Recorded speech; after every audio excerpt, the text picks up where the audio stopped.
Hey everybody, Professor D here with a Module 2 overview, review of Module 1 and an introduction to what we're going to talk about in Module 2. I hope you're getting time to rest and relax. I know you guys in particular have a really big schedule coming up, and I want to talk to you about that this week and help you feel prepared around the coursework and the schedule and the internship balance, as much as I want to make sure we're pushing along on the course. But there's no rush here.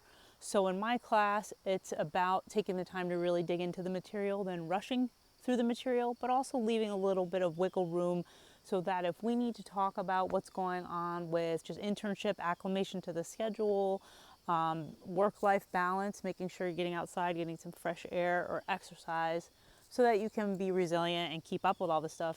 If that's what we focus on in class 2, that's okay with me.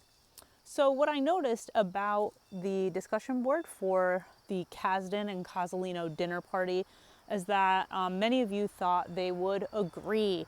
And what's interesting is I think they're both right. I think there's room for both theories, or that one strengthens the other.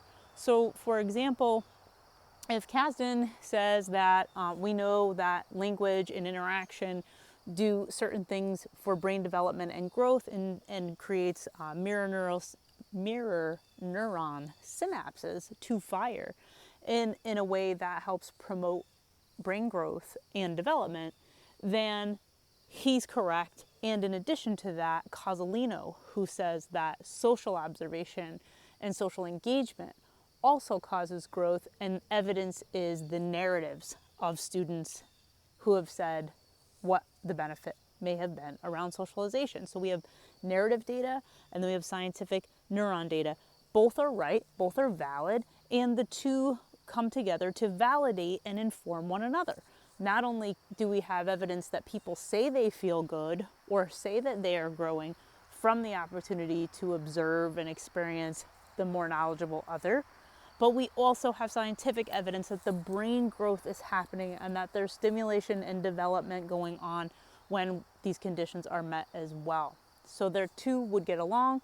They may not be from the same field. They may not take the same car to get to the same place, but when they are there together, they are complementary. So we want to remember that there's science behind responsive classroom and classroom discourse that is student-centered. There's a scientific rationale in addition to a more qualitative and narrative rationale. So we're going to bring those two things together this week and talk more about student-centered discourse. That's when we shift from things like the adult being an authoritarian in the classroom and shouting something like, "I want you all to stop it," versus, "You may notice I'm raising my voice right now because I would like to have everyone's attention." The difference between those two may be obvious to you or not, but there's a bit of authoritarianism in the "I want you to," and a difference of allowing students to grow into their own self-regulation and agency when you invite them by saying, "You may notice that I am."